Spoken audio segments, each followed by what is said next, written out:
Zara's trembling fingers clutched her boarding pass as the gate agent's sneer cut deeper than any knife. "I don't care who your father supposedly is. You two aren't getting on this flight," he hissed loud enough for everyone to hear. The identical twins exchanged glances, knowing exactly what was happening again. When Zara finally unlocked her phone, her sister Nia whispered, "Do it!" Neither girl could have imagined that this single call wouldn't just get them home. It would ground every plane in Mid-Atlantic Airlines fleet and expose decades of systematic discrimination. Before we dive into this shocking story, let me know where you're watching from. And if you believe in standing up for justice, hit that like and subscribe button to stay updated on more stories that expose the truth in our society. 17-year-old identical twins Zara and Nia Jackson stood patiently in line at Denver International Airport, excitement bubbling beneath their composed exteriors. As honor students at Wellington Prep, this college tour trip to Boston represented more than just visiting potential universities. For the first time, their protective father, Marcus Jackson, had allowed them to travel alone, a sign of his growing trust in their independence. What the busy travelers rushing past them couldn't possibly know was that Marcus Jackson wasn't just any concerned parent. He was the newly appointed CEO of Mid-Atlantic Airlines, a position he deliberately kept private to shield his family from unwanted attention, and more importantly, to allow him to assess the company's culture without the artificial difference his title would command. The twins had first-class tickets, a practical decision their father had made to ensure they'd be comfortable and well looked after. Not a display of privilege or wealth. Dressed in comfortable hoodies, jeans, and clean but well-worn sneakers, they looked like typical teenagers heading out on an adventure. Their identical faces framed by neat box braids, excitement shining in their dark brown eyes. The line at the Mid-Atlantic check-in counter moved steadily forward until the twins reached the front. The white agent, a man whose name tag identified him as Trevor Reynolds, looked straight through them to the passenger standing behind. "Next," he called out, completely ignoring the two black teenagers directly in front of him. A middle-aged white couple stepped around the twins, apparently assuming they weren't actually in line, and Trevor immediately began processing their tickets with a friendly smile. "Heading to Chicago today? Wonderful city this time of year?" Nia cleared her throat politely. "Excuse me, sir. We were next in line." Trevor's smile vanished instantly, his eyes narrowing as he finally acknowledged their presence. "You'll have to wait your turn," he said curtly, continuing to tap away at his keyboard for the couple he was helping. "But we were next," Zara said, her voice calm but firm. "We've been standing here for 15 minutes. Trevor's jaw tightened. "I'll be with you when I'm ready." The twins exchanged glances. This wasn't the first time they'd experienced this particular brand of invisibility, but it stung nonetheless. They waited as Trevor deliberately took his time with the couple, making small talk about Chicago attractions while shooting occasional glances at the twins, a subtle smirk playing at the corners of his mouth. After the couple departed, 3 more white passengers were helped before Trevor finally reluctantly motioned the twins forward. "Tickets and ID," he snapped, not making eye contact. Zara placed their first-class boarding passes and student IDs on the counter. Trevor's eyebrows shot up as he examined the tickets. "First class? Are you sure you're at the right counter?" His tone suggested. "They must have made a mistake." "Yes, our father purchased these tickets for us," Nia explained calmly. "We're visiting colleges in Boston." Trevor picked up their boarding passes between his thumb and forefinger as if they might be contaminated. "These don't look right. Where did you get these?" His implication was clear. He suspected the tickets were fraudulent. "Our father purchased them directly from the airline," Zara said, her patience beginning to wear thin. "Is there a problem?" Trevor's lips pressed into a thin line. "I'll need to verify these and I'll need additional identification. Student IDs aren't sufficient." Behind them, the line was growing longer. People were starting to stare. "We're 17, Nia explained. "We don't have driver's licenses yet. Our father was told student IDs would be sufficient for domestic travel when he booked the tickets." Trevor sighed dramatically. "Well, someone told your father wrong. Wait here." He disappeared into a back office with their tickets and IDs. The twins stood awkwardly at the counter for nearly 15 minutes while other agents continued to help passengers who had arrived after them. They could hear occasional laughter from the office where Trevor had disappeared. Finally, he returned, slapping down 2 boarding passes and their IDs. There was an error in the system. He announced loudly enough for nearby passengers to hear. "You've been reassigned to Economy Boarding Gate 32. Zara examined the boarding passes, her brow furrowing. "But these aren't the seats Reether booked. We're supposed to be in first class." Trevor leaned forward, lowering his voice. "Listen, I don't know what kind of scam you two are trying to pull, but certain people need to understand that first class isn't for everyone. You should be grateful you're getting on the plane at all." His emphasis on certain people made his meaning unmistakable. Nia, always quicker to anger than her sister, opened her mouth to respond, but Zara placed a warning hand on her arm. They'd been taught that righteous anger from young black women was too often weaponized against them. "Our father specifically booked first-class tickets," Zara insisted, keeping her voice steady. "I'd like to speak to a supervisor, please." Trevor's face hardened.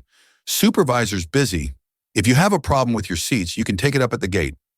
Next, he waved impatiently to the people behind them. Humiliated and angry, the twins collected their altered boarding passes and moved away from the counter. "We should call Dad," Nia whispered. "No," Zara replied, though it took all her willpower not to reach for her phone. "He has that big board meeting today, remember? He specifically asked us not to call unless it was an emergency."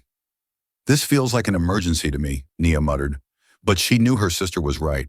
Their father had worked incredibly hard to reach his position, and they didn't want to disturb him over something they could handle themselves. "We'll get it sorted at the gate," Zara assured her, though doubt crept into her voice. "Let's just get through our security first." Neither girl noticed Trevor watching them with a smug smile as they walked away. Nor did they see him pick up a phone and make a quick call. "Yeah, it's Trevor.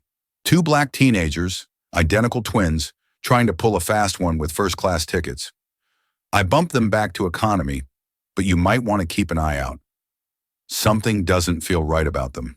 He hung up, satisfied that he'd done his part to maintain what he considered the proper order of things.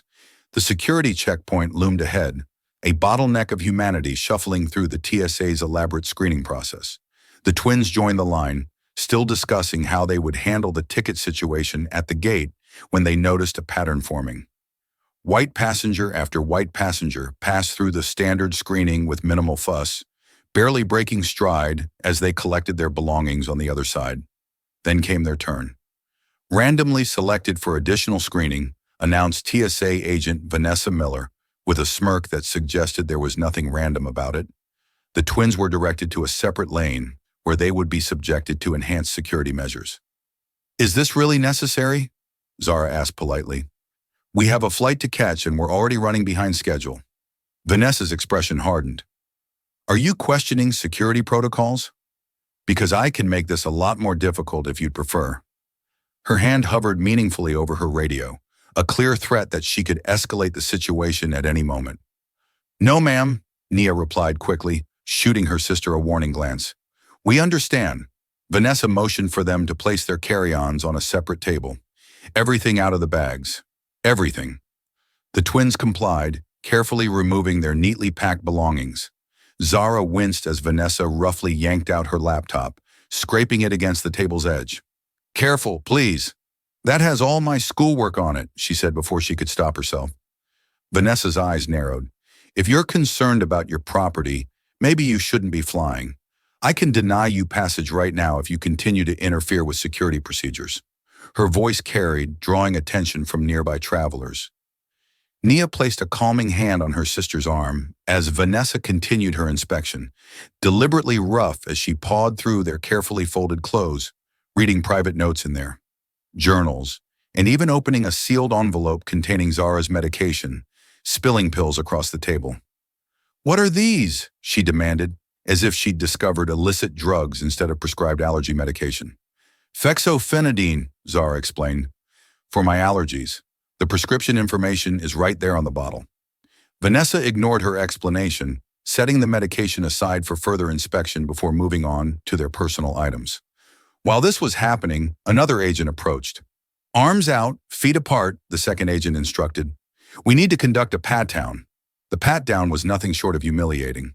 The agent's hands were rough, invasive, lingering in ways that made both girls intensely uncomfortable. Nearby, Vanessa made loud comments about their hair. Always have to check these elaborate hairstyles, she announced to no one in particular. You wouldn't believe what people try to hide in there. Several other TSA agents chuckled as if sharing an inside joke. A white woman in line noticed what was happening and began recording with her phone. Almost immediately, a TSA supervisor appeared beside her. Ma'am, recording security procedures is prohibited. Delete that video immediately. This is wrong, the woman protested. Those girls aren't doing anything to warrant this treatment. Delete the video or I'll be forced to detain you for questioning, the supervisor threatened. Your choice. Reluctantly, the woman complied, shooting an apologetic look toward the twins as she put her phone away. By the time the enhanced screening was complete, nearly 45 minutes had passed. The twins' belongings had been carelessly repacked. Zara's laptop was visibly scratched, and they were now dangerously close to missing their flight. Have a nice trip, Vanessa said with mock sweetness as they gathered their disheveled possessions. Better hurry. I hear they're strict about boarding times at Gate 32. As they rushed away, Nia pulled out her phone. We need to call Dad now. This has gone beyond ridiculous. Zara checked the time and shook her head. He's in that closed-door session with the board right now. His assistant said he couldn't be disturbed for any reason. We'll handle this ourselves and tell him everything when he calls to check on us tonight. Shaken but determined, they hurried toward their gate, unaware that their ordeal was just beginning. Have you ever experienced discrimination while traveling? Comment number 1, if you faced unfair treatment at security checkpoints like Zara and Nia. Or comment number 2, if you've witnessed it happening to someone else. Don't forget to like this video if you believe everyone deserves to be treated with dignity, and subscribe to hear more stories of courage in the face of injustice. What do you think is waiting for these brave young women at the restaurant? Will anyone stand up for them? Or are they completely alone in their fight against discrimination? With their boarding time still an hour away, the twins decided to stop at Sky High Grill, an airport restaurant advertising quick service and quality food. Their earlier excitement about the trip had evaporated, replaced by a gnawing anxiety, and more immediately, hunger. The restaurant was busy but not packed, with several empty tables clearly visible from the entrance. The hostess, a blonde woman whose name tag read Melissa Carter, looked up from her phone as they approached. Her smile faded the moment she saw them. How many? She asked, her tone noticeably cooler than it had been for the white family she just seated. 2, please, Zara replied. Melissa made a show of checking her tablet. There's going to be about a 45-minute wait for a table, she announced, not bothering to look up. Nia glanced pointedly at the empty tables clearly visible throughout the restaurant. But there are at least 5 empty tables right there, she said, keeping her voice polite but firm. Melissa's lips thinned. Those are reserved, she replied curtly. The twins exchanged knowing glances. This wasn't their first encounter with the reserved table excuse. Your website says you don't take reservations, Zara pointed out, pulling up the restaurant's page on her phone as evidence. It says right here, Sky High Grill does not accept reservations. Seating is first come, first served. Melissa's face flushed.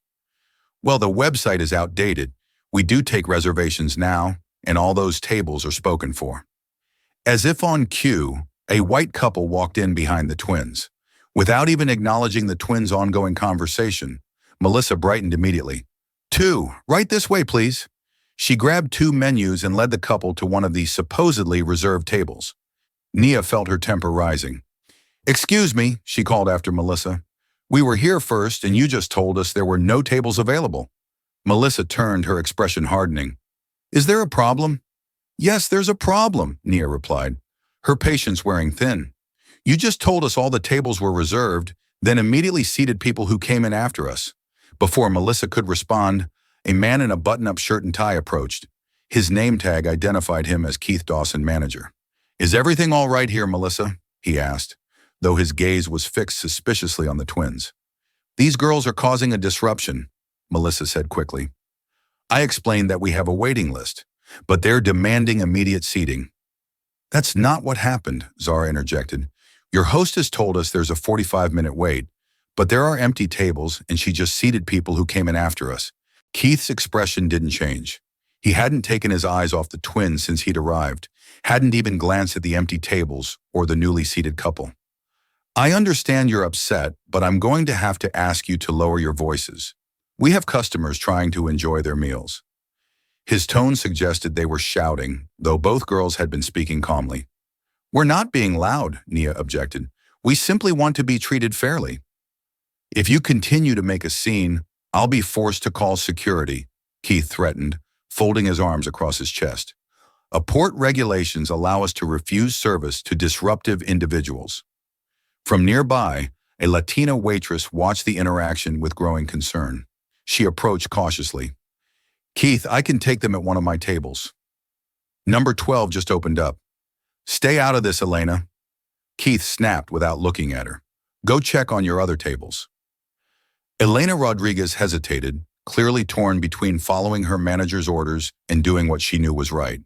With an apologetic glance at the twins, she retreated, disappearing into the kitchen. "Look," Keith said, his voice dropping to a threatening whisper. "I suggest you find somewhere else to eat. We reserve the right to refuse service to anyone, and right now you're not welcome here." The message was clear. Their kind wasn't welcome. It had nothing to do with reservations or waiting lists. Hungry, frustrated, and increasingly demoralized, the twins turned to leave. As they walked away, they overheard Keith commending Melissa. "Good job. Can't let them think they can just walk in and get whatever they want." Outside the restaurant, Nia fought back angry tears. "I'm so sick of this every single time." Zara put her arm around her sister's shoulders. "I know, but we can't let them win by breaking us down. We'll grab something from a vending machine and then get this ticket situation straightened out." As they started to walk away, a voice called out behind them. "Wait." Elena Rodriguez hurried toward them, glancing nervously over her shoulder to ensure Keith wasn't watching. She pressed 2 vouchers into Zara's hand for the food court. "It's not much," but she hesitated, then pulled out her phone. "Look, I saw what happened in there. It happens all the time. Keith and Melissa do this to black customers constantly. If you're going to file a complaint, I'll be a witness. Here's my number." She quickly typed her contact information into Zara's phone.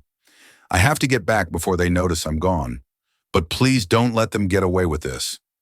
With another nervous glance toward the restaurant, Elena hurried back inside. The twins stood there momentarily stunned by this unexpected act of allyship. It was a small kindness, but in that moment, it meant everything. "Maybe we're not completely alone after all," Nia said softly, some of her former spirit returning. Armed with the food vouchers and a renewed sense of determination, they headed for the food court, unaware that the worst of their ordeal was yet to come. By the time Zara and Naya approached Gate 32, they had managed to eat a quick meal and regroup emotionally. Checking the time, they noticed that privileged boarding for first-class passengers had already begun. After their experience at check-in, they had visited a customer service desk where a harried agent had reluctantly corrected their boarding passes back to first class. After verifying their ticket information, she had offered no explanation or apology for the error, simply handing over the new boarding passes with barely concealed impatience. Now, with proper boarding passes in hand, they approached the gate with cautious optimism. Perhaps the worst was behind them. They couldn't have been more wrong. The gate agent, a middle-aged white man whose name tag identified him as Richard Vittman, was directing first-class passengers through the boarding lane when the twins presented their passes. His welcoming smile vanished instantly as he examined their tickets. "There seems to be a problem here," he said, his voice loud enough to draw attention from nearby passengers. "Please step aside while I verify these boarding passes." Nia's patience had worn dangerously thin. "What problem? We've already had our seats changed once today, without explanation. The customer service desk just fixed them. What possible issue could there be now?" Richard's eyes narrowed. "I'm going to need to see some identification," he demanded, ignoring her question entirely. "And please keep your voice down." The twins produced their student IDs once again. Richard inspected them with exaggerated scrutiny, turning them over repeatedly, holding them up to the light as if checking for watermarks, all while continuing to process other first-class passengers with barely a glance at their documentation. "These don't look legitimate," he finally declared. "Student IDs can be easily fabricated." "They're official IDs from Wellington Preparatory Academy," Zara explained, struggling to maintain her composure. "They have the school seal, our photos, everything. The airline confirmed they were sufficient ID for domestic travel when our father booked the tickets. Richard's response was to reach for the PA system microphone. Security to gate 32, please. Security to gate 32. The announcement echoed through the terminal, causing nearby passengers to stare and whisper. Several pulled out phones and began recording the confrontation. This is discrimination, Nia stated firmly, no longer willing to pretend this was all just a series of unfortunate misunderstandings. We have legitimate tickets and ID. You're delaying us because we're black. That's illegal. Richard's face flushed red. That's a serious accusation, young lady. I could have you removed from this airport for making false claims against airline personnel. I'm simply following security protocols. Which protocols specifically require you to announce a security need when there isn't one? Zara challenged. Or to scrutinize our school IDs while barely glancing at other passengers' identification. Before Richard could respond, a new voice entered the conversation. What seems to be the problem here, Richard? The woman who approached was perhaps in her 50s with dark skin and her hair pulled back in a tight bun. Her name tag identified her as Diane Blackett's supervisor. The twins felt a surge of hope. Surely another black woman would understand what was happening and intervene on their behalf. These two are attempting to board with first-class tickets that appear to be fraudulent, Richard explained, his tone suggesting he was dealing with hardened criminals rather than teenage girls. And they're making accusations of discrimination to try to intimidate me into letting them board. Diane smiled tightly at the twins. Let me see what's going on here. She examined their boarding passes and IDs, then motioned for them to step aside with her, away from the line and the curious onlookers. Richard, continue boarding. I'll handle this. For a moment, alone with Diane, the twins allowed themselves to hope. Thank you, Nia began. We've been dealing with this kind of treatment since we arrived at the airport, and we're just trying to get to Boston to visit colleges. Diane's friendly demeanor changed the instant they were out of earshot of the other passengers. Her voice dropped to a harsh whisper. Listen to me carefully. I don't know what game you two think you're playing, but you need to understand how things work. People like us need to know how to behave if we want to be treated equally. The betrayal hit like a physical blow. People like us, Zara repeated incredulously. What's that supposed to mean?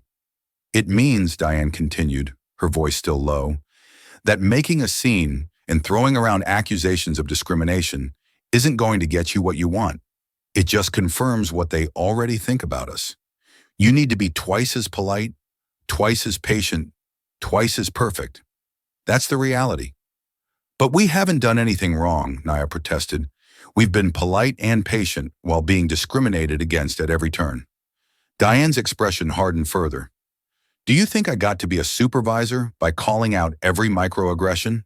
By making a scene every time someone made assumptions about me? This is the real world, not some social justice Twitter thread. She looked down at their boarding passes again. I'm going to let you board, but consider this a warning. I don't want to hear about you causing trouble on my airlines. You understand me? Without waiting for a response, she led them back to the gate where Richard was watching with undisguised displeasure. Their documentation checks out, Diane informed him coldly. They can board. Richard's lips pressed into a thin line, but he reluctantly stepped aside. As the twins moved toward the jet bridge, Diane's words echoed in their minds. The betrayal from someone who should have been an ally stung perhaps more deeply than the original discrimination. They boarded in silence, both wrestling with the implications of Diane's warning and the exhausting reality it represented. What they didn't know was that their ordeal was far from over. At the end of the jet bridge, one final gatekeeper awaited. The twins had barely taken 2 steps onto the jet bridge when they encountered yet another obstacle. A tall, broad-shouldered man in a Mid-Atlantic Airlines uniform stood blocking their path, examining boarding passes with cursory glances before waving passengers through. His name tag read Gregory Walsh. When Zara and Nia presented their tickets, his demeanor instantly changed. I'm going to need you two to step aside, he said, making no effort to lower his voice. There seems to be an issue with your tickets. Passengers behind them were forced to navigate around the impromptu checkpoint Gregory had created. What issue? Zara asked, fatigue evident in her voice. We've already had our tickets verified multiple times. Gregory's expression remained impassive. I've received a system alert indicating suspicious activity associated with your reservation. I need to run some additional checks before I can allow you to board." "What kind of suspicious activity?" Nia demanded. "Were high school students going to visit colleges? What could possibly be suspicious about that?" Gregory ignored her question entirely. "Please step aside and wait while I continue boarding." Other passengers, with no choice but to comply or risk further escalation, the twins moved to the side of the jet bridge. They watched as passenger after passenger was waved through with barely a glance at their documentation. Minutes stretched into a quarter hour, then half an hour. The once busy flow of boarding passengers dwindled to a trickle, then stopped altogether. Throughout this time, Gregory made several calls on his radio, speaking too quietly for them to hear, occasionally glancing in their direction with what looked suspiciously like satisfaction. Finally, as the last passengers disappeared into the aircraft, Gregory approached them. "I'm afraid there's been a development," he announced, not bothering to hide his smirk. "The flight is now completely full and overbooked. Your seats have been reassigned to passengers in good standing."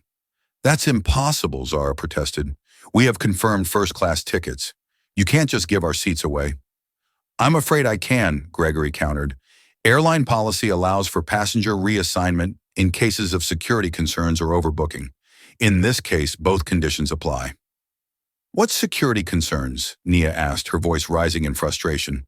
"We've done nothing wrong. We've cooperated with every unreasonable demand since we arrived at this airport. This is blatant discrimination." At the word discrimination, Gregory's face hardened. He reached for his radio. "Security to Jet Bridge 32. Passenger issue." Within minutes, 2 security guards appeared. Their name badges identified them as Tom Bennett and Frank Miller. Both men approached with hands resting near their weapons, as if the 2 teenage girls represented some kind of threat. "What seems to be the problem here?" Tom asked, addressing Gregory rather than the twins. "These 2 are refusing to accept that they've been denied boarding," Gregory explained, painting a completely false picture of the situation. "They're becoming aggressive and making accusations against airline staff." "We are not being aggressive," Zara insisted, struggling to keep her voice calm.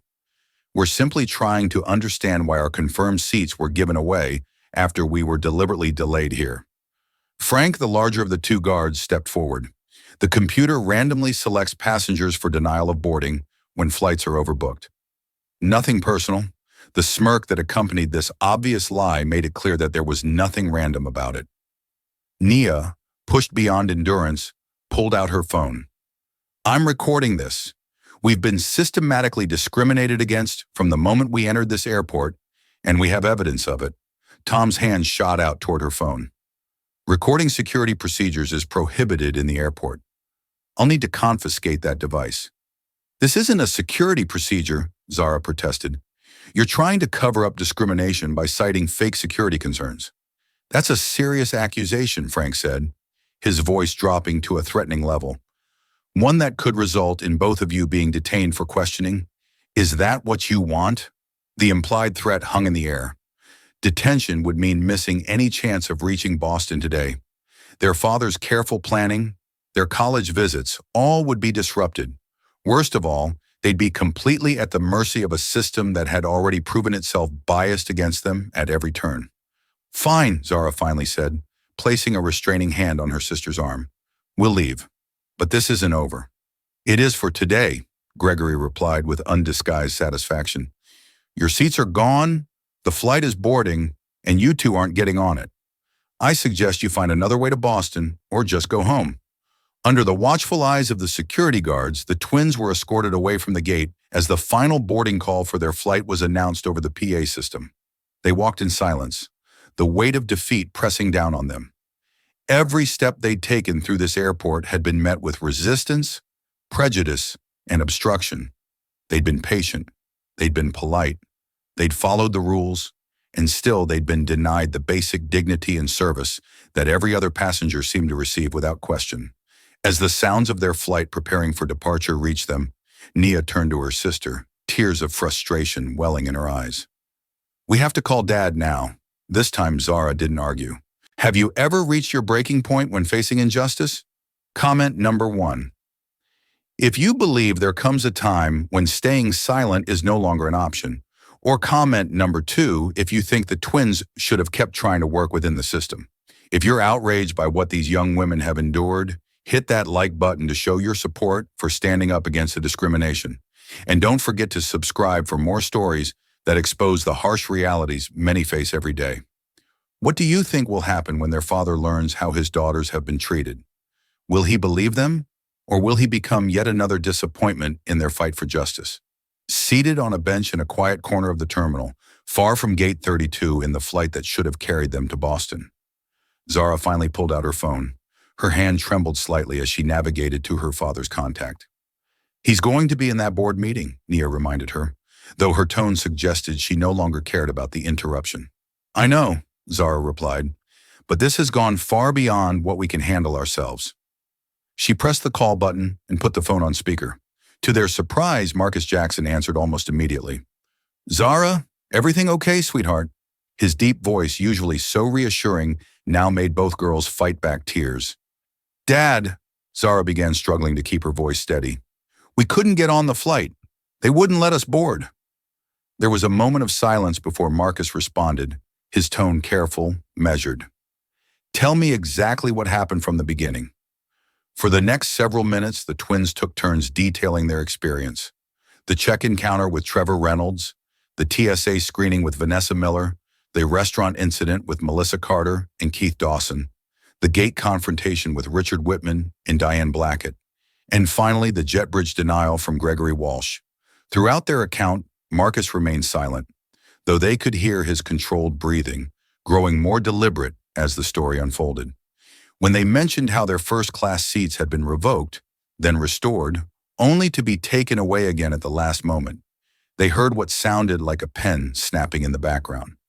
Dad, Nia ventured when they'd finished. Are you still there? I'm here, Marcus replied, his voice unnaturally calm. Did you get the names of everyone involved? Yes, Zara confirmed.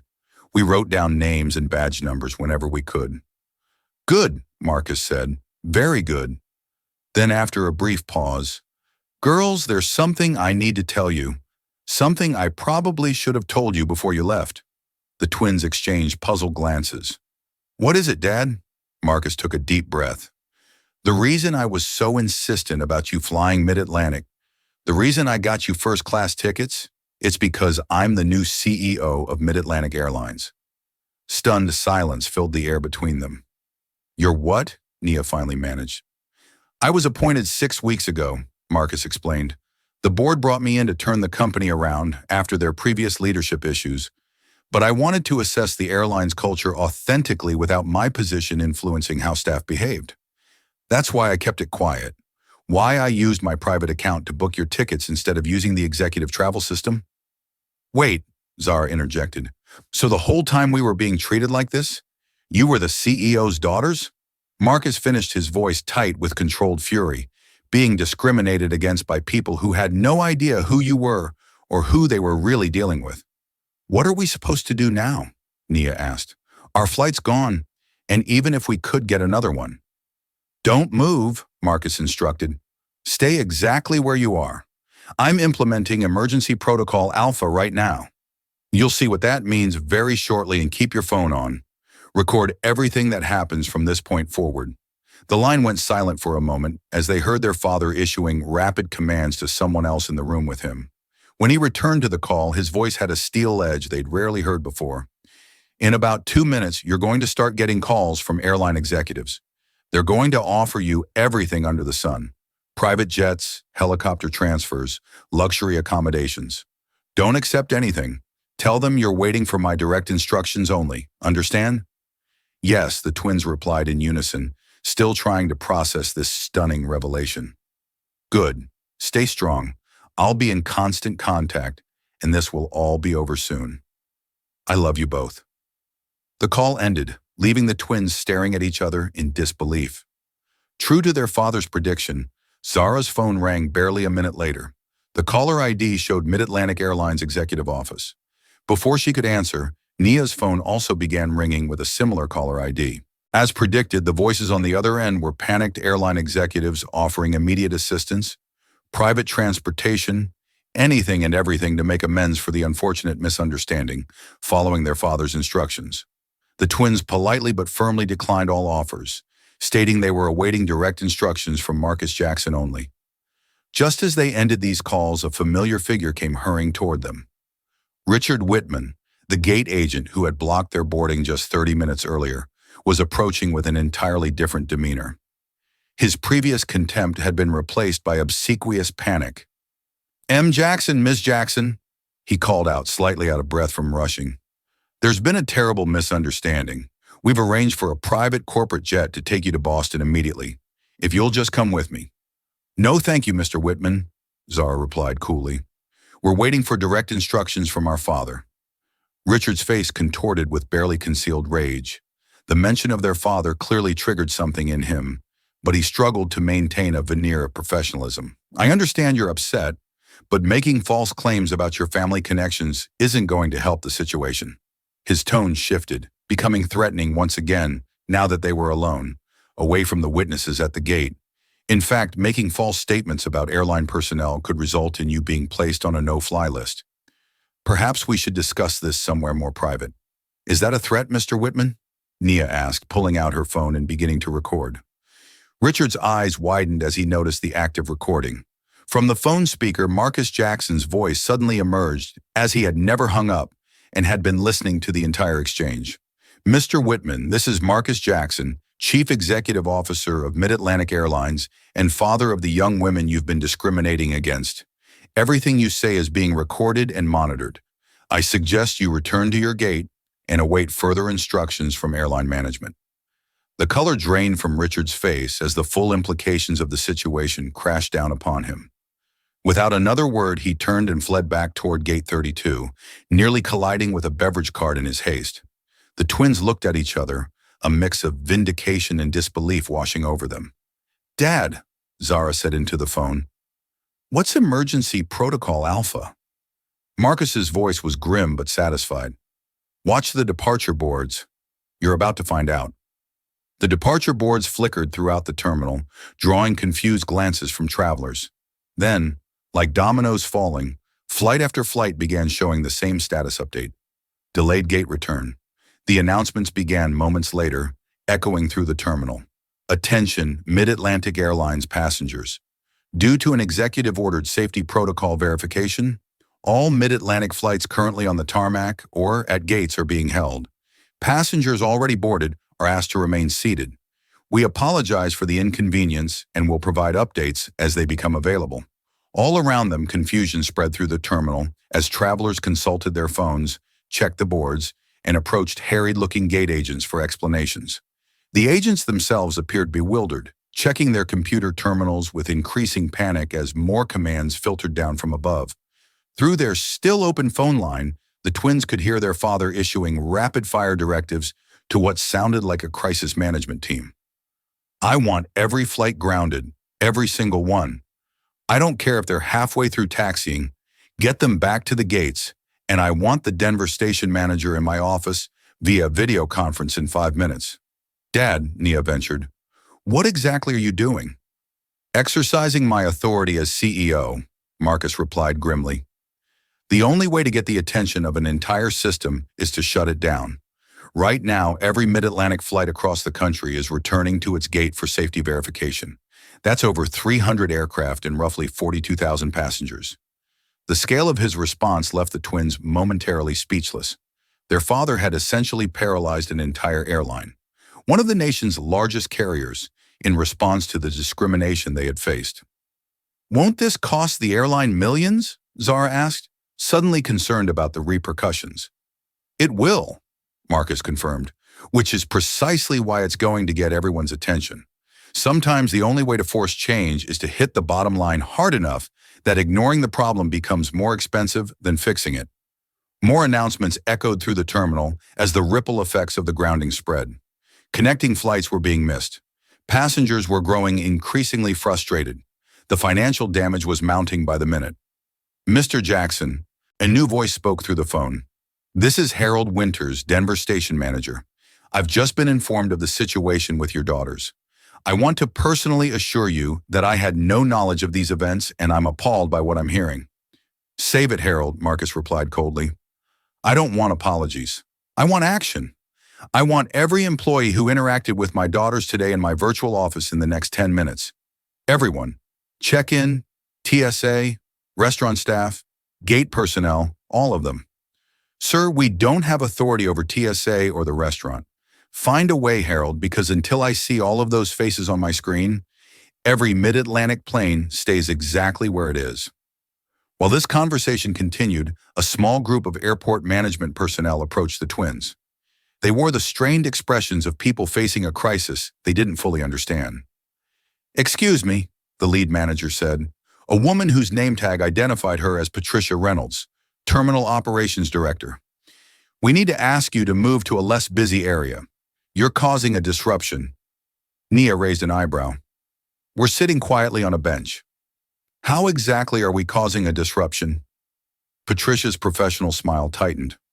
We've received reports that your presence is connected to the current operational issues affecting Mid-Atlantic Airlines. We need to minimize passenger anxiety by removing visible sources of disturbance. You want to remove us because we're black teenagers who've been discriminated against, Zara translated bluntly. Not because we're actually disturbing anyone. Patricia's smile vanished entirely. That's not what I said. This is about maintaining order during a disruption. Let me make something very clear, Zara said, holding up her phone where the call with their father was still active. This is Marcus Jackson, CEO of Mid-Atlantic Airlines. Would you like to explain to him why you're trying to remove his daughters from public view after they've been subjected to racial discrimination throughout your airport? The color drained from Patricia's face as the implications hit her. Mr. Jackson, the Marcus Jackson, she stammered. The very same, Marcus's voice confirmed from the speaker, and I'd be very interested to hear why airport management is more concerned with hiding the victims of discrimination than addressing the discrimination itself. Patricia took an involuntary step backward. There must be some misunderstanding. We had no idea. I mean, we were simply trying to, I suggest, Marcus interrupted, that you focus your efforts on gathering the personnel I've requested rather than harassing my daughters further. With mumbled apologies, the management team retreated, making urgent calls of their own as they dispersed. Throughout the terminal, the situation was escalating from inconvenience to crisis. News crews had begun to arrive, initially drawn by reports of a major airline grounding, but increasingly curious about rumors of a discrimination incident triggering the shutdown. Passengers were filming with their phones. Social media was lighting up with speculation, and airline staff looked increasingly panicked as they tried to manage the situation without understanding its cause. Through it all, the twins remained, seated on their bench, watching as the consequences of their simple desire to travel while black unfolded around them. What they couldn't see was that far beyond the airport, in corporate boardrooms and executive offices, an even greater storm was brewing. In the luxurious Manhattan offices of Mid-Atlantic Airlines' largest investor, Victor Harrington slammed his fist on his mahogany desk as his assistant delivered the news. He did what? The assistant flinched. Mr. Jackson has implemented Emergency Protocol Alpha. Sir, all Mid-Atlantic flights have been grounded for safety verification. The stock is already down 7% and falling. Victor Harrington, billionaire investor and Mid-Atlantic board member, felt his carefully constructed world trembling beneath him. He'd opposed Marcus Jackson's appointment as CEO from the beginning, arguing that the former tech executive lacked the right cultural fit for the airline industry. What he'd meant, though he would never say it directly, was that a black CEO didn't belong at the helm of a major airline. He'd been outvoted by board members desperate for Jackson's reputation as a turnaround specialist, but he'd never accepted the decision. Now Jackson had handed him the perfect opportunity to rectify that mistake. Get me Lawrence Pritchard at the Wall Street Journal, Victor instructed, already calculating his next moves. Then conference in the other board members, not Jackson, everyone else. Within minutes, Victor had spun the narrative to the influential financial reporter. Marcus Jackson was having a personal meltdown, using his authority to ground an entire airline over some perceived slight to his family, potentially breaching his fiduciary duty to shareholders in the process. The story would be online within the hour. The board call proved slightly more challenging. Victor, we don't have all the facts yet, cautioned board member Eleanor Kim. I've known Marcus for years. He's not impulsive. If he's taken this kind of action, there must be a serious reason. The reason is that his daughters couldn't get upgraded to first class, Victor scoffed, deliberately mischaracterizing the situation. Now he's throwing a tantrum that's costing shareholders millions by the minute. This is exactly why I oppose his appointment. Too emotional, too focused on his personal agenda rather than company interests. We should at least hear his side, suggested another board member. That's what the emergency board meeting is for, Victor replied smoothly, which I've already scheduled for 3 hours from now. In the meantime, we need to contain the damage by ending this ridiculous grounding immediately. By the time the Saidu call ended, Victor had secured enough tentative support to challenge Marcus's authority at the emergency meeting. His next call was to Stephanie Reynolds, Mid-Atlantic's VP of Operations and his longtime ally within the company. Stephanie, I need you to handle something delicate. Jackson's daughters are still at Denver International. I need them isolated and contained before they can cause any more damage. What exactly do you want me to do? Stephanie asked, already booking a private jet to Denver. Get them away from public view. Offer them the VIP treatment, whatever it takes, but get them somewhere private where they can't talk to the press or post on social media. Frame it as protection from the chaos their father has caused if you have to just contain the situation. Stephanie understood perfectly. Victor's call to the Mid-Atlantic IT director, Calvin Hughes, was even more direct. I need everything those girls have done today erased. Security footage, ticket records, everything. Make it look like a system glitch if anyone asks. Calvin hesitated. Sir, that would involve altering official records. It involves protecting this company from a rogue CEO who's abusing his authority. Victor corrected sharply. The board will back you up. Just do it. By the time Victor Harrington hung up his final call, a comprehensive counteroffensive was underway. The airline's PR team had begun seeding stories about disruptive teenagers, causing a scene at Denver International. Social media accounts with connections to the airline were questioning the twins' character and suggesting they had manipulated their father into an overreaction. News outlets were receiving press releases emphasizing the economic impact of the grounding while dismissing the discrimination claims as unverified allegations currently under internal review. Meanwhile, at Denver International, Stephanie Reynolds had arrived and was approaching the twins with what appeared to be genuine concern. Zara Nia, she greeted them warmly as if they were old friends. I'm Stephanie Reynolds, VP of Operations. I can't tell you how deeply disturbed I am by what I'm hearing about your experience today. Her smile seemed sincere, her body language open and sympathetic. Behind her stood 4 security guards positioned at a discreet distance, but clearly part of her entourage. Your father asked me to personally ensure your comfort and safety while this situation is resolved, she continued. We've prepared our VIP lounge for you away from all this chaos. Private bathrooms, comfortable seating, refreshments, anything you need. Zara, still on the phone with their father, gave Stephanie a measured look. Dad, Stephanie Reynolds is here. She wants to take us to the VIP lounge. There was a pause before Marcus responded, his voice tinged with suspicion. Put her on speaker. When Stephanie heard Marcus's voice, her smile faltered almost imperceptibly before she recovered. Marcus, I'm so glad we connected. I just want to assure you that I had no idea about any of this until I got your all-staff email. I'm horrified, truly horrified, and I'm here to personally make sure your daughters are taken care of. That's very thoughtful, Stephanie, Marcus replied, his tone carefully neutral. But my instructions to Zara and Nia were explicit. They are to remain in public view in the main terminal where they can be seen by other passengers and where any interactions with airline or airport staff will have witnesses. Stephanie's smile tightened. Of course, I understand your concern, but really with all the commotion, it might be safer and more comfortable for them in the lounge. There's quite a media presence gathering now, and I'm sure the girls don't want to be at the center of that circus. Actually, Nia interjected, we're quite comfortable right here, but thank you for your concern. Stephanie's carefully crafted facade began to crack. She leaned closer to the twins, lowering her voice so that only they and their father on the phone could hear. Listen carefully. Your father has created a major crisis for this airline. Thousands of passengers are stranded.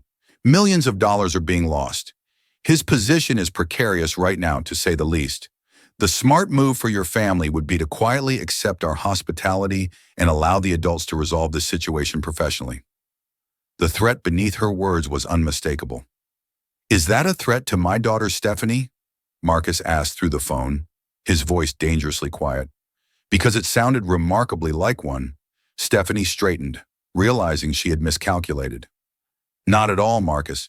I'm simply concerned about their well-being in this chaotic environment. Then you'll understand why they're staying exactly where they are, following my explicit instructions, Marcus replied. And Stephanie, the next time you attempt to intimidate my children, clear out your office first. It will save you a trip back to collect your things later. The line went dead, leaving Stephanie staring at the twins with barely concealed fury. Without another word, she turned and walked away, the security detail following in her wake. Did Dad just fire her? Nia whispered to her sister. I think he just promised to, Zara replied, watching Stephanie's retreating form. What they couldn't see was Stephanie immediately pulling out her phone to call Victor Harrington, reporting that direct intimidation had failed and recommending they accelerate to more aggressive tactics. What they also couldn't know was that their social media accounts were already under attack, with fabricated posts appearing from months ago to paint them as entitled troublemakers. The battle was expanding beyond the airport, beyond even the airline, into a broader war of narratives and power. And somewhere in the digital realm, the next key confrontation was about to begin. Have you ever witnessed someone powerful try to cover up discrimination instead of addressing it? Comment number 1 if you've seen corporations protect their image rather than fix their problems. Or comment number 2 if you've experienced retaliation for speaking up about injustice. If this story has opened your eyes to how discrimination can be systematically denied and dismissed, hit that like button and subscribe to hear more stories that expose these hidden truths. What do you think will happen in the digital battlefield? Will the twins find a way to preserve the evidence? Or will corporate power succeed in erasing what happened to them? While the twins maintained their visible position in the terminal, a different kind of warfare was being waged in the digital realm. Calvin Hughes, Mid-Atlantic's IT director, sat in his office staring at his computer screen with growing unease. Victor Harrington's instructions had been clear. Erase all digital evidence of the discrimination the Jackson twins had faced. But something about the request felt wrong, not just ethically, but professionally. He'd worked at Mid-Atlantic for 15 years, building his career on integrity and technical excellence. Now he was being asked to compromise both. As he hesitated, his phone buzzed with a text from Harrington. Status update. The pressure was mounting. Reluctantly, Calvin began the process, accessing the security camera systems first. He could mark footage as corrupted, a common enough occurrence that it wouldn't raise immediate red flags.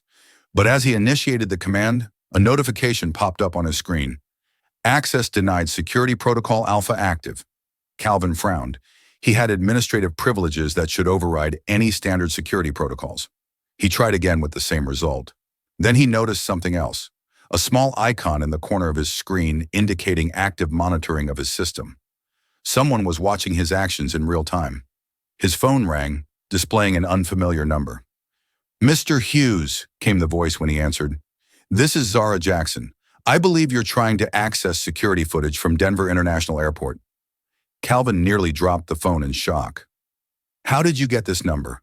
How are you monitoring my system? I'm something of a programmer myself, Zara replied calmly. Dad's mentioned you before, said you were one of the most ethical people in the IT department. That's why I'm calling, instead of just logging your attempts to alter evidence. Calvin's mind raced. He hadn't considered that Marcus Jackson's daughter might have technical skills of her own. Look, this is a misunderstanding, he began. But Zara cut him off. No misunderstanding. I've been backing up evidence all day. Every interaction, every recording, every ticket change is stored on a secure cloud server that neither you nor Mr. Harrington can access. I've also written a script that's scanning social media for any altered posts supposedly from our accounts. Did you know impersonation is a federal offense, Mr. Hughes? Calvin felt sweat beating on his forehead. I'm just following orders, he said weakly. From Victor Harrington, not from the CEO, Zara corrected. You have a choice right now. You can continue trying to erase evidence of racial discrimination, which is itself illegal, or you can do the right thing. Back at the airport, the twins were putting their own technical skills to work. While Zara had been handling the IT director, Nia had been reaching out to witnesses they'd encountered throughout the day. Elena Rodriguez, the kind waitress from the restaurant, had responded immediately, sending videos she'd secretly recorded of Keith making racist comments after the twins had left. Keith told me to stop helping those people because they don't belong in first-class establishments, Elena wrote. I've been documenting his behavior for months. I've attached all my recordings. Other passengers who had witnessed their treatment at the gate were finding them on social media, sending their own recordings and statements of support. The digital evidence was mounting, creating a counter-narrative to the one Harrington was trying to establish. Meanwhile, the attack on their reputation intensified. Fabricated social media posts, supposedly from the twins' accounts, began circulating, showing them bragging about manipulating their father, making racist comments of their own, and displaying entitled behavior. Their high school records were somehow leaked, though with false information about disciplinary issues inserted. Zara, anticipating this move, had already contacted their school's IT administrator, a woman who had mentored her in coding. Together, they verified and published the twins' actual school records, complete with their principal statement confirming the documents had been tampered with by outside forces. The battle extended to news coverage as well. Major outlets were running competing stories, some focusing on the economic impact of the grounding, others examining the discrimination allegations with increasing seriousness. As more witnesses came forward, the tide of public opinion was beginning to shift. As the twins' systematic documentation of their experience became harder to dismiss, Calvin Hughes made his decision. Instead of erasing footage, he began securing it, placing copies on protected servers where even executive access couldn't delete them. He sent Marcus Jackson a direct message. I'm securing the evidence, not destroying it. I'll testify if needed. It was a career-risking move, but as he watched the fabricated attacks on two teenage girls escalate, he couldn't be part of it any longer. By evening, what had begun as an attempt to silence and discredit the twins had transformed into a digital uprising. Airline employees from across the country began sharing their own experiences with discrimination at Mid-Atlantic, both as employees and as witnesses to passenger mistreatment. The hashtag Mid-Atlantic discrimination was trending nationally with thousands of stories emerging by the hour. Victor Harrington's counter-offensive had backfired spectacularly.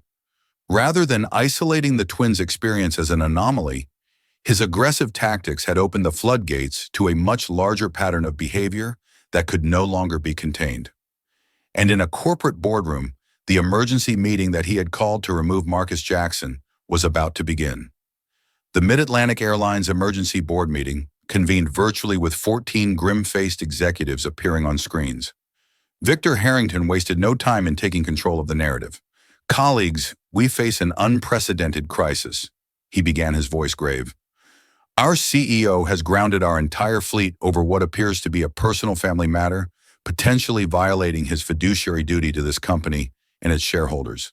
The stock has fallen 12% and continues to drop. We must act decisively.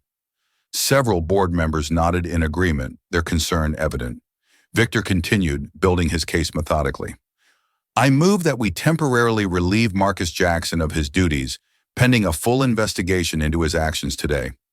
This isn't about race, as some are already suggesting in the media. This is about sound business judgment. Before anyone could second the motion, Marcus Jackson appeared on screen, his expression calm but determined. Before you vote on Mr. Harrington's motion, I believe you should have all the facts. He pressed a button and his screen was replaced by a series of documents and images. What you're seeing is a preliminary report on discrimination complaints against Mid-Atlantic Airlines over the past 5 years. The board members leaned closer to their screens, expressions shifting from annoyance to concern as they absorbed the information. Discrimination complaints against our airline are 340% higher than the industry average, Marcus continued, his voice steady. Internal reports documenting this pattern were systematically buried by previous management, many of whom were appointed by Mr. Harrington during his time as executive chairman. Victor's face flushed with anger. This is a distraction from the matter at hand, he interrupted. Your emotional overreaction to your daughter's experience is costing this company millions. My daughter's experience was not an isolated incident, Marcus countered. It was a textbook example of the discriminatory culture that has festered within this airline for years. A culture that represents a massive legal and financial liability that has been concealed from this board and from shareholders. He switched to another screen showing pending legal actions against the airline. These discrimination lawsuits represent potential liabilities exceeding $800 million, none of which have been properly disclosed in our financial statements.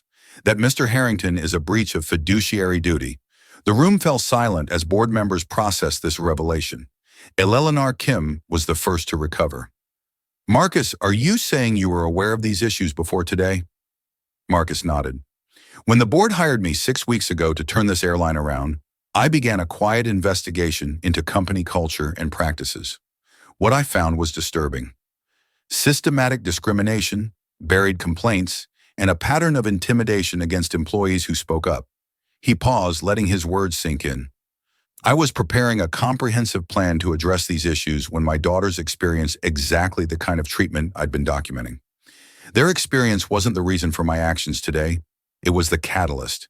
I used Emergency Protocol Alpha because this company has reached a crisis point that requires immediate intervention. Several board members were now watching Victor Harrington with new suspicion. Marcus pressed his advantage.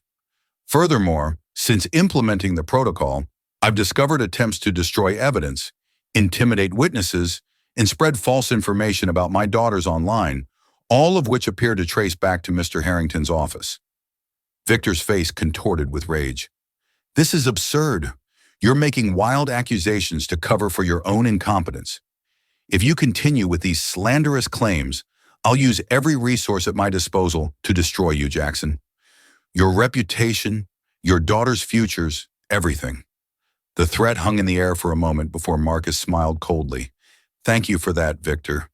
I should mention that this entire meeting is being recorded as per company bylaws, Section 4.7, which requires documentation of all emergency board sessions. He paused. Would you like to rephrase your threat against my teenage daughters, or shall we let it stand for the record? Victor realized too late that he had walked into a trap. His carefully constructed facade of reasonable concern had crumbled, revealing the uglier truth beneath. Board members who had been leaning toward his position were now shifting uncomfortably, distancing themselves from his increasingly unhinged demeanor. Here's what's going to happen, Marcus continued, his voice level but authoritative. I'm implementing a comprehensive anti-discrimination program throughout Mid-Atlantic.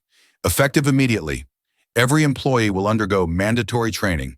A third party will investigate all past complaints, and our financial disclosures will be amended to properly reflect our legal liabilities. He looked directly at Victor. As for your motion to remove me, I welcome the vote. But first, let me be clear. If I'm removed, my first call will be to the SEC regarding the deliberate concealment of material financial liabilities from shareholders. My second will be to the Department of Justice Civil Rights Division regarding the systematic pattern of discrimination and subsequent cover-up attempts. The boardroom fell silent. Victor Harrington's motion died without a second.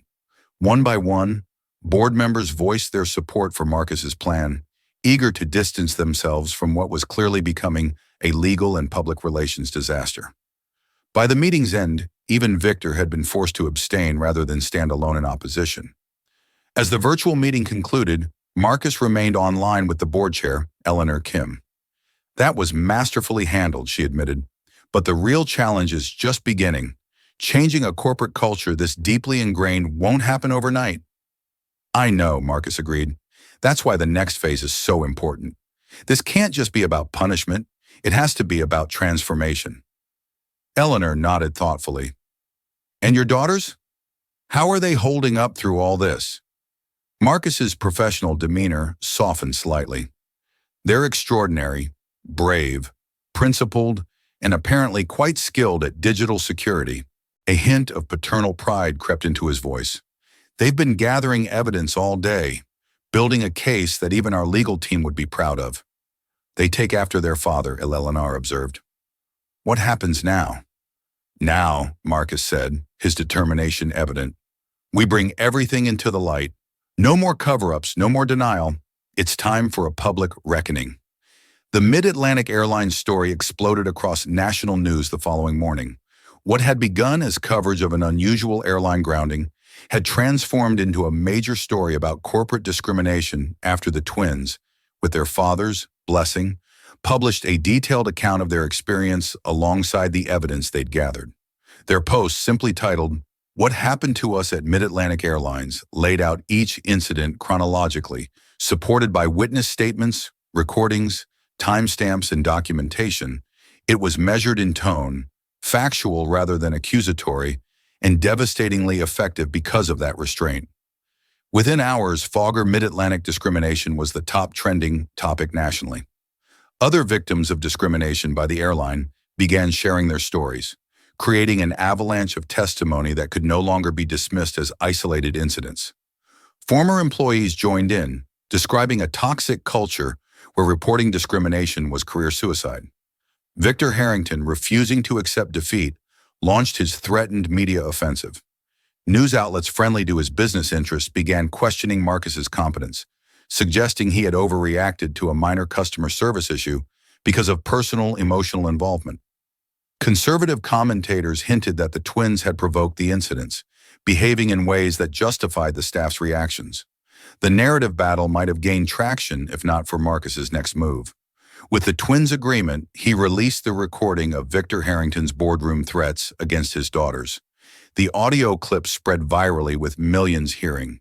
Harrington's rage-filled voice promising to destroy two teenage girls for speaking out against discrimination. The public reaction was immediate and overwhelming. Mid-Atlantic stock, already damaged by the grounding, plummeted further. Major shareholders began publicly distancing themselves from Harrington, with several institutional investors calling for his removal from the board. His business reputation, built over decades, began to crumble in real time. Meanwhile, the employees who had discriminated against the twins found themselves in an uncomfortable spotlight. Richard Whitman, the gate agent, gave a defensive interview to a local Denver station that only worsened his position. "I was just following procedures," he insisted, though he could not specify which procedures required him to announce a false security alert or subject the twins to extra scrutiny. Trevor Reynolds, the check-in agent, was identified in security footage deliberately changing the twins' tickets from first class to economy. When confronted by reporters outside his home, his response, "Certain people don't know how to behave," in first class, was caught on camera, confirming rather than refuting the accusations of bias. The TSA launched an internal investigation into Vanessa Miller's conduct after multiple witnesses came forward describing her pattern of targeting minority passengers for invasive screenings. Restaurant manager Keith Dawson was placed on leave after Elena Rodriguez provided recordings of his racist comments about customers. By mid-afternoon, the story had reached the White House, with the press secretary confirming that the Department of Transportation would be examining Mid-Atlantic's compliance with anti-discrimination laws. Several members of Congress called for hearings on discrimination in the airline industry more broadly. Marcus Jackson finally addressed the public via a live video statement from Mid-Atlantic headquarters. With the twins seated beside him, he outlined a comprehensive plan to address discrimination within the airline. "What happened to my daughters was not an isolated incident," he stated firmly. "It was a symptom of a systemic problem that has gone unrest for far too long. Today, that changes." He announced a series of immediate actions: mandatory anti-discrimination training for all staff, transparent reporting of all discrimination complaints, establishment of a passenger bill of rights, and creation of an independent review board with real authority to investigate complaints and recommend disciplinary actions. Perhaps most surprisingly, he announced that the employees directly involved in discriminating against his daughters would not be summarily fired. "Termination might feel satisfying in the moment," he explained, "but it doesn't solve the underlying problem. Instead, these employees will participate in creating and implementing our new anti-discrimination training program, with their salaries during this period donated to civil rights organizations. True change requires education and accountability, not just punishment." The reaction to Marcus's approach was mixed.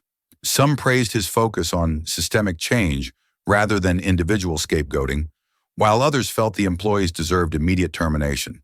The twins themselves supported their father's decision, with Nia explaining in a brief statement, "This isn't about ruining individual careers. It's about changing a system that encourages and rewards discrimination. Victor Harrington made one final power move, calling in favors from airline partners and major corporate customers to pressure Mid-Atlantic. Several partner airlines threatened to end codeshare agreements. Business travel accounts worth millions warned they might take their business elsewhere if Marcus remained in control. The message was clear. The industry would close ranks against an outsider who threatened to expose and change their practices. Marcus's response was equally clear. He released a detailed report documenting discrimination across the airline industry, with data suggesting Mid-Atlantic's problems, while severe, were not unique. This is larger than one airline. He stated, "This is an industry-wide failure that requires industry-wide reform. Companies can either lead that change or be dragged into it by regulation and litigation. The choice is theirs." By evening, the public narrative had shifted definitively.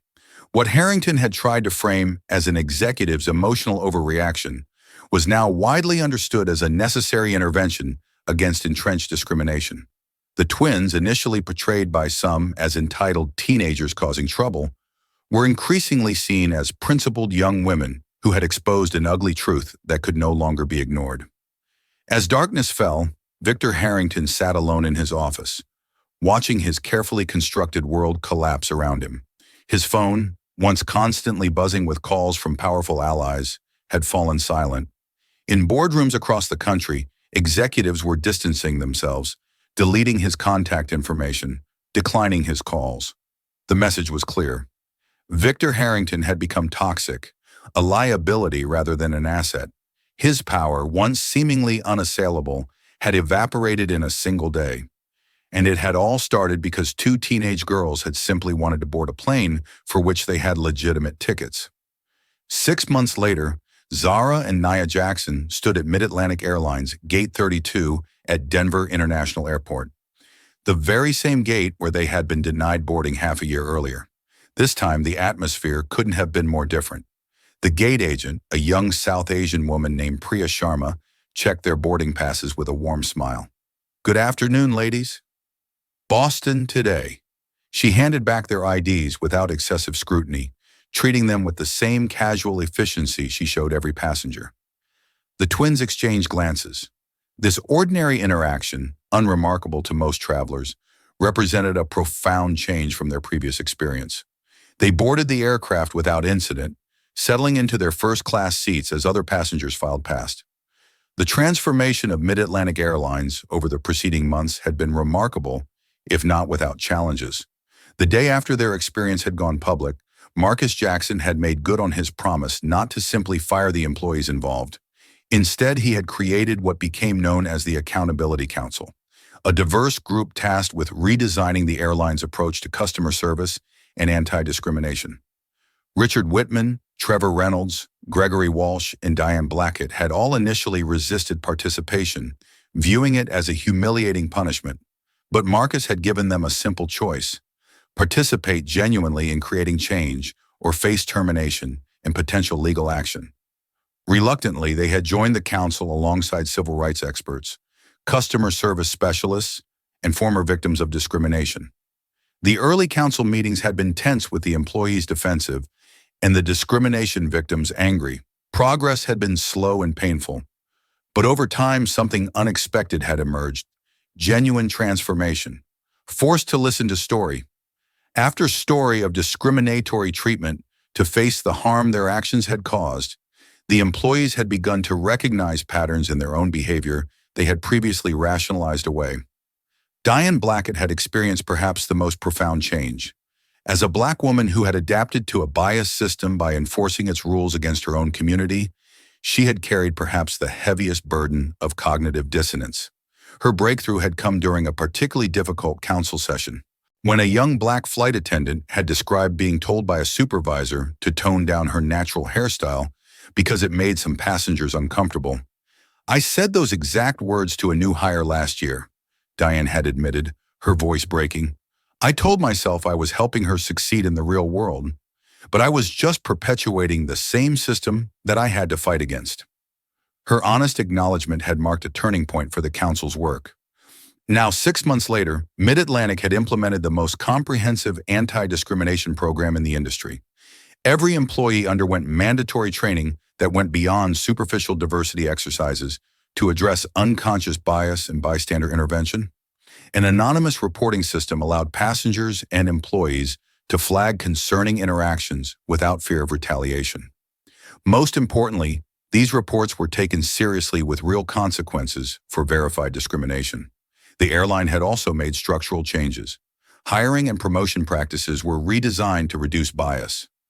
Customer satisfaction metrics were adjusted to ensure they didn't penalize employees for enforcing rules equally across all passenger demographics. And perhaps most significantly, upper management compensation was now partially tied to discrimination metrics, creating financial incentives for executives to take the issue seriously. Financial analysts had initially predicted disaster, with some forecasting that Mid-Atlantic would lose up to 20% of its market value as it diverted resources to social justice rather than operational efficiency. Victor Harrington, who had been forced to resign from the board after shareholder pressure, had been particularly vocal in predicting the airline's downfall. But something unexpected had happened instead. After an initial period of adjustment, Mid-Atlantic's customer satisfaction scores had begun to rise across all demographic groups. Employee retention improved as staff reported feeling more valued and less conflicted about their work environment. The anticipated mass exodus of business customers never materialized. In fact, several major corporations specifically switched their travel contracts to Mid-Atlantic, citing its ethical leadership as aligning with their own corporate values. The Twins' Boston flight was approaching its final descent when the captain's voice came over the intercom. "Ladies and gentlemen, we'll be landing at Boston Logan International in about 15 minutes. Current weather is sunny and 48 degrees. On behalf of myself and First Officer Rodriguez, as well as our cabin crew, led by Diane Blackett, thank you for flying with us today." Nia glanced up in surprise at the familiar name. Moments later, Diane herself appeared from the forward cabin, making a final check before landing. She paused beside the twin seats. "Zarania," she said quietly, "I wanted to thank you personally. I know this is your first flight with us since everything happened. What you did changed this airline, changed all of us." It couldn't have been easy to stand your ground that day. The twins hadn't expected this. They had chosen this flight for their college visits deliberately, facing the scene of their previous humiliation as a form of closure. But they hadn't anticipated such a direct acknowledgement. "It wasn't easy," Zara agreed, "but necessary things rarely are." Diane nodded. "For what it's worth, I'm sorry for my part in it. I told myself I was helping you by teaching you to accept discrimination rather than fight it. I was wrong, and you showed me that." After Diane returned to her station, Naya turned to her sister. "Did you ever imagine when we were sitting in this terminal 6 months ago that this would be the outcome?" Zara shook her head. "I was just hoping to get to Boston and tour some colleges.